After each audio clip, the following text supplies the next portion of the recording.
नमस्कार दोस्तों, आपने मिर्जापुर सीरीज में कई बार सुना होगा कैसे कंट्रोल करोगे पूर्वांचल को? पूर्वांचल हमारे कंट्रोल में है और रहेगा। पूर्वांचल में दबदबा है हमारा। ऐसे लाइन सुनी होगी। इनफैक्ट पूरी सीरीज ही पूर्वांचल के पावर को लेके है। पर आपने कभी सोचा आखिर ये पूर्वांचल है क्या? आप कहोगे यार तुम पॉलिटिकल कंटेंट छोड़ के ये वेब सीरीज कब से रिव्यू करने लगे? तो बात ऐसी है, हम आज भी पॉलिटिकल एनालिसिस ही करेंगे बट पूर्वांचल का। अब क्या है पूर्वांचल, क्या है उसकी हिस्ट्री और पूर्वांचल के पावर को भी जानेंगे इस वीडियो में। तो लेट्स स्टार्ट।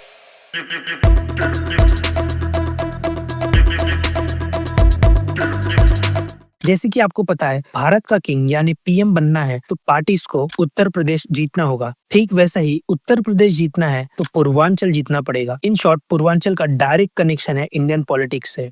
उत्तर प्रदेश यानी यूपी की पॉलिटिक्स समझनी है तो यूपी को 4 पार्ट्स में डिवाइड करते हैं। First Bundelkhand region, second central UP, third western यानी पश्चिमी यूपी, फोर्थ अपना हीरो पूर्वांचल। इस वीडियो में पूर्वांचल की डेमोग्राफिक समझेंगे। पूर्वांचल का मतलब है ईस्ट साइड ऑफ यूपी। इस रीजन में 20 से 25 डिस्ट्रिक्ट माने जाते हैं और यहाँ कुछ डिस्ट्रिक्ट्स में अवधी बोली जाती है और मेजरली जनता यहाँ भोजपुरी बोलती है। इंपॉर्टेंट डिस्ट्रिक्ट्स है महाराजगंज, कुशीनगर, गोरखपुर, देवरिया, आजमगढ़, मऊ, बलिया, गाजीपुर, वाराणसी, चंदौली, मिर्जापुर, जौनपुर, प्रतापगढ़ और प्रयागराज। और भी बहुत से डिस्ट्रिक्ट है यहाँ। अगर पूरे पूर्वांचल की सीट्स गिने तो 120 प्लस विधानसभा सीट्स है यहाँ, जो कि ऑलमोस्ट 30% ऑफ यूपी असेंबली की सीट्स है। जिसमें पूर्वांचल की इंपॉर्टेंट डिस्ट्रिक्ट वाली सीट अगर कंसीडर करे तो इसमें लगभग 60 से 62 विधानसभा सीट्स है।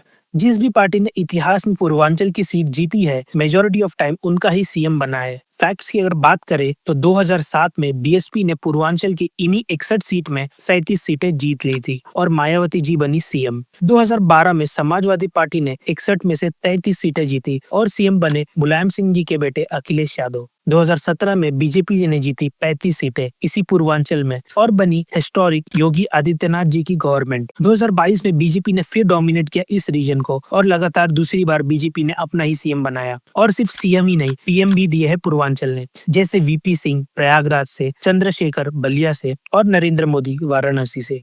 बिहार के साथ बॉर्डर शेयर करता है पूर्वांचल, बट यहाँ की पॉलिटिक्स बिहार की तरह कास्ट बेस्ड नहीं है। पूर्वांचल की पॉलिटिक्स चलती है बाहुबल पे। जो जितना बड़ा बाहुबली वो उतना बड़ा नेता, और ज्यादातर बाहुबली गुंडे ही रहे हैं। इसका बेस्ट एग्जांपल है मुख्तार अंसारी मऊ से 5 बार कॉन्जिक्यूटिव एमएलए, अतीक अहमद प्रयागराज फुलपुर से 5 टाइम एमएलए, हरिशंकर तिवारी गोरखपुर से और वीरेंद्र प्रताप शाही महाराजगंज से। यहाँ पावर प्लांट से ज्यादा बाहुबली प्लांट्स लगे हुए थे। इन्हीं रीजन की वजह से पूर्वांचल कभी डेवलप नहीं हो पाया। यूपी का सबसे गरीब हिस्सा पूर्वांचल को ही माना जाता है। इंडस्ट्रीज कम रही, बेरोजगारी ज्यादा, per capita income western UP से काफी कम थी। गांव के गांव माइग्रेशन पे चल रहे थे। लोग मुंबई, दिल्ली, गुजरात काम करने लगे। पर जैसा कि महाराज ने कहा है, समय बदलता है, रात है तो दिन आती है। जिस रीजन में गरीबी थी वो कम होती दिखाई दे रही है, क्योंकि यूपी के पूर्वांचल में कुछ बड़े प्रोजेक्ट्स आए हैं जिससे गांव-गांव तक रोड, बिजली और पानी पहुंची है। ये कोई बीजेपी स्पॉन्सर्ड वीडियो नहीं है, बट योगी जी जो खुद पूर्वांचल से आते हैं उनके काम यहाँ दिखाई पड़ने लगे हैं। हम ये नहीं कह रहे कि बीजेपी गवर्नमेंट ने